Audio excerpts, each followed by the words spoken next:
Non osmotic release of ADH hormone, जो मैंने बताया। क्योंकि एडीएच हार्मोन का काम क्या है? Reabsorption of water.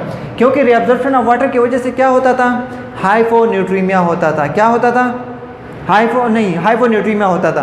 तो ऑस्मोटिक एडीएच जब ये रिलीज होता है, एडीएच का काम क्या है? ताकि रीअब्जॉर्प्शन ऑफ वाटर ना हो, ताकि हाइपोवोल्मिया हो जाए, ताकि कंसंट्रेशन ऑफ जो साल्ट है वो क्या हो जाए? ज़्यादा हो जाए। कंसंट्रेशन ऑफ साल्ट को क्या करना है? बढ़ाना है। तो this is the automatic mechanism due to the release of BNP level, जो ये क्या करता है? एडीएच हार्मोन को कम करता है, सप्रेस कराता है। इस सप्रेशन की वजह से आपका रीअब्जॉर्प्शन ऑफ वाटर नहीं होगा, तो कंसंट्रेशन ऑफ साल्ट क्या होगा? बढ़ेगा। सही है। This is the automatic mechanism है जो हमारे पास ये चीज़ें हैं। इसके अलावा हमारे पास there are 3 categories for the sodium. Mild hyponatremia में रेंजेस ये 130 से 135 मिलीमोल स्मॉल होता है, और जबकि मॉडरेट हाइपोन्यूट्रीमिया में ये रेंज है 125 से 129 तक है, जबकि प्रोफाउंड हाइपोन्यूट्रीमिया बिलो देन 125 है। अब एक की अलग अलग मैनेजमेंट है। मैनिफेस्टेशन क्या है? What's mean by what's are the sign and symptoms? if the sodium level is severely decreased in your body, to what will be happen? Abnormal sensorism, यानी सेंसेस कम हो जाएंगे।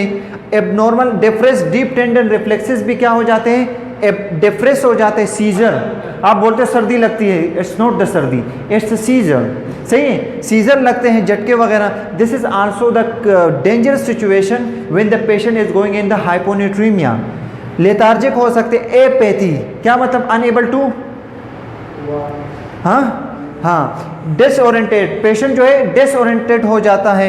मसल क्रैम्प्स हो जाते हैं। Anorexia mean loss of appetite, nauseated हो जाते हैं, and the patient is agitated.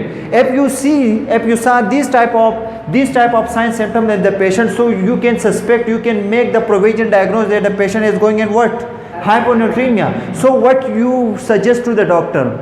You can suggest to your doctor that we should check what? Electrolytes or sodium level, because the patient is show these type of sign and symptoms. सही है, तो ये क्या है? these are the sign and symptoms हैं। तो as a critical thinking में हम ये क्या कर सकते हैं? We can check the sodium, electrolytes कर सकते हैं, या सिर्फ सोडियम लेवल चेक कर सकते हैं। सही है। इसी तरह manifestation, if the patient is going, the value is less than 120 milliequivalent, so what will be happen? The patient will show malaise, nauseated, vomiting, headache, confusion and possibility of seizure, ये को show कर सकता है। If the patient is less than 115 value, so what will be happen? The patient will be convulsant and coma. This is the dangerous condition. तो हाइपोन्यूट्रीमिया इतना dangerous चीज़ है, तो हमें इसको देखना पड़ेगा as a clinical point of view से। This is the graphical representation that on which will you what the patient will show. सही है, ये हमारे पास ग्राफिकल रिप्रेजेंटेशन है। What's the treatment? हमारे पास वो क्या ट्रीटमेंट है? What's the treatment for the hyponatremia? If the patient is going to the hyponatremia और non osmotic release of ADH hormone, जो मैंने बताया। क्योंकि एडीएच हार्मोन का काम क्या है? Reabsorption of water. क्योंकि रीअब्जॉर्प्शन ऑफ वाटर की वजह से क्या होता था? हाइपोन्यूट्रीमिया होता था। क्या होता था? हाइपोन्यूट्रीमिया होता था। तो ऑस्मोटिक एडीएच जब ये रिलीज होता है, एडीएच का काम क्या है? ताकि रीअब्जॉर्प्शन ऑफ वाटर ना हो, ताकि हाइपोवोल्मिया हो जाए, ताकि कंसंट्रेशन ऑफ जो साल्ट है वो क्या हो जाए? ज़्यादा हो जाए।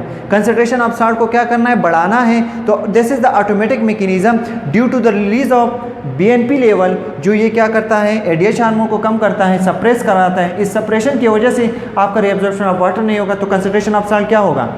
बढ़ेगा। सही है। This is the automatic mechanism है जो हमारे पास ये चीज़ें हैं। इसके अलावा हमारे पास there are 3 categories for the sodium. Mild hyponatremia में रेंजेस ये 130 से 135 मिलीमोल स्मॉल होता है, और जबकि मॉडरेट हाइपोन्यूट्रीमिया में ये रेंज है 125 से 129 तक है, जबकि प्रोफाउंड हाइपोन्यूट्रीमिया बिलो देन 125 है। अब एक की अलग अलग मैनेजमेंट है। मैनिफेस्टेशन क्या है? What's mean by what's are the sign and symptoms? if the sodium level is severely decreased in your body, to what will be happen? Abnormal sensorism, यानी सेंसेस कम हो जाएंगे। Abnormal depressed deep tendon reflexes भी क्या हो जाते हैं? Depress हो जाते हैं, सीजर। आप बोलते हो सर्दी लगती है, it's not the sardi, it's seizure. सही है, सीजर लगते हैं, झटके वगैरह। This is also the dangerous situation when the patient is going in the hyponatraemia. Lethargic हो सकते, एपैथी, क्या मतलब unable to,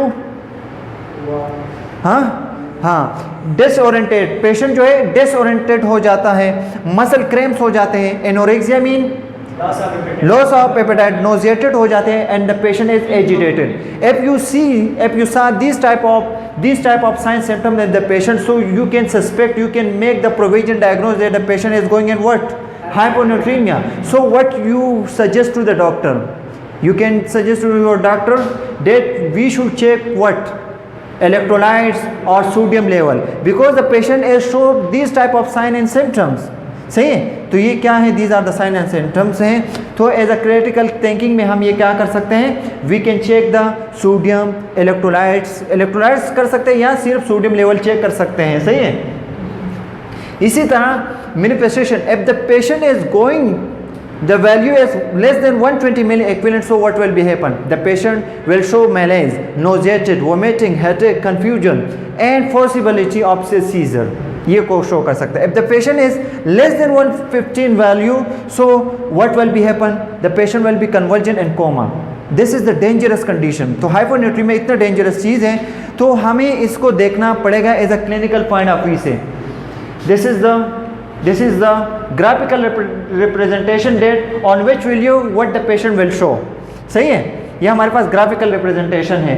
what's the treatment, हमारे पास वो क्या ट्रीटमेंट है, what's the treatment for the hyponatremia, if the patient is going to the hyponatraemia